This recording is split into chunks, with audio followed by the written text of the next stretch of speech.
नमस्कार भक्तों, स्वागत है आपका। आज हम योगिनी एकादशी की कथा का श्रवण करेंगे।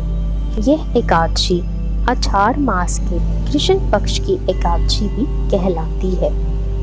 धर्मराज युधिष्ठिर बोले कि हे जनार्दन, मैंने ज्येष्ठ मास में शुक्ल पक्ष की निर्जला एकादशी की कथा सुनी। अब आप कृपया करके आषाढ़ मास के कृष्ण पक्ष की एकादशी की कथा का वर्णन कीजिए। इस एकादशी का नाम क्या है तथा महात्म क्या है, सो सब वर्णन कीजिए। श्री कृष्ण भगवान बोले कि हे राजन, आषाढ़ मास के कृष्ण पक्ष की एकादशी का नाम योगिनी है।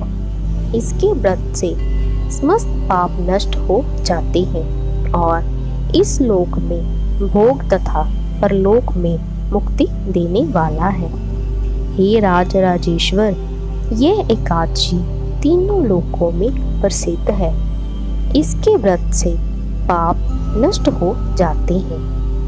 आपसे पुराण में कही हुई कथा कहता हूँ, ध्यान पूर्वक सुनो।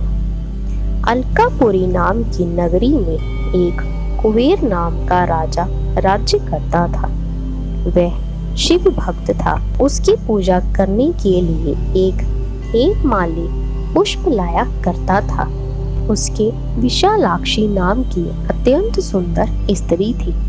एक दिन वह मानसरोवर से पुष्प ले आया, परंतु कामासक्त होने के कारण पुष्पों को देखकर अपनी स्त्री के साथ रमन करने लगा और दोपहर तक ना गया। जब राजा कुबेर को उसकी राह देखते देखते दोपहर हो गई तो उसने क्रोध पूर्वक अपने सेवकों को आज्ञा दी कि तुम जाकर हेममाली का पता लगाओ कि वह अभी तक पुष्प क्यों नहीं लाया है। जब यक्षों ने उसका पता लगा लिया तो वह कुबेर के पास जाकर कहने लगे कि हे राजन, वह माली अभी तक अपनी स्त्री के साथ रमन कर रहा है। यक्षों की इस बात को सुनकर कुबेर ने हेममाली को बुलाने की आज्ञा दी। हेममाली राजा कुबेर के सन्मुख डर से कांपता हुआ उपस्थित हुआ। उसको देखकर राजा कुबेर को अत्यंत क्रोध आया। उसने कहा, रे पापी, महानीच कामी, तूने मेरे परम पूजनीय ईश्वरों के भी ईश्वर शिव जी का अनादर किया है। मैं तुझे श्राप देता हूँ कि तू स्त्री का वियोग भोगेगा और मृत्यु लोक में जाकर कोढ़ी होगा। कुबेर के श्राप से वह उसी क्षण स्वर्ग से पृथ्वी पर गिरा और कोढ़ी हो गया। उसकी स्त्री भी उसी समय उससे बिछुड़ गई।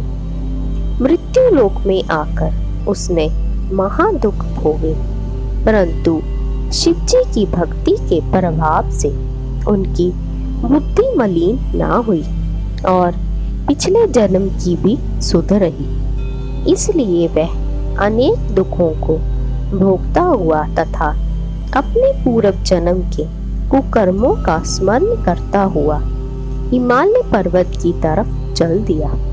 वहां पर चलते चलते मार्कंडेय ऋषि के आश्रम पहुंचा। वह ऋषि अत्यंत वृद्ध तथा तपशाली थे। वह दूसरे ब्रह्मा के समान प्रतीत हो रहे थे और उनका वह आश्रम ब्रह्मा की सभा के समान शोभा दे रहा था। उनको देखकर वह हेममाली वहां गया और उनको प्रणाम करके उनके चरणों में गिर पड़ा। उसको देखकर मार्कंडेय ऋषि बोले कि तूने कौन से खोटे कर्म किए हैं जिससे तू कोढ़ी हुआ और महान दुख भोग रहा है। इस पर हेममाली बोला, हे मुने, मैं यमराज कुबेर का सेवक था। मेरा नाम हेममाली है। राजा की पूजा के लिए नित्य प्रति पुष्प लाया करता था। एक दिन अपनी स्त्री के साथ विहार करते करते देर हो गई और दोपहर तक पुष्प लेकर ना पहुंचा।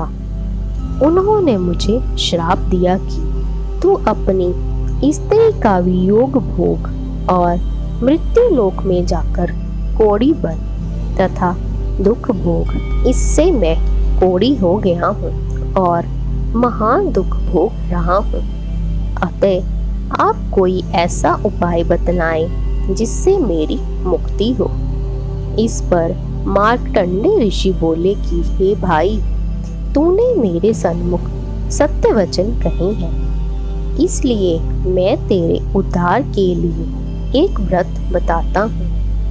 यदि तुम आषाढ़ मास के कृष्ण पक्ष की योगिनी नामक एकादशी का विधि पूर्वक व्रत करेगा तो तेरे समस्त पाप नष्ट हो जाएंगे। इस पर हेममाली बहुत प्रसन्न हुआ और मुनि के वचनों के अनुसार योगिनी एकादशी का विधि पूर्वक व्रत किया। इसके प्रभाव से वह फिर अपने पुराने रूप में आ गया और अपनी स्त्री के साथ विहार करने लगा।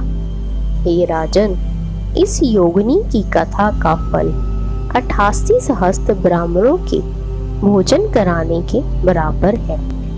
इसके व्रत से समस्त पाप दूर होते हैं और अंत में स्वर्ग मिलता है। इस प्रकार योगिनी एकादशी की कथा समाप्त होती है। जय शिव शंकर।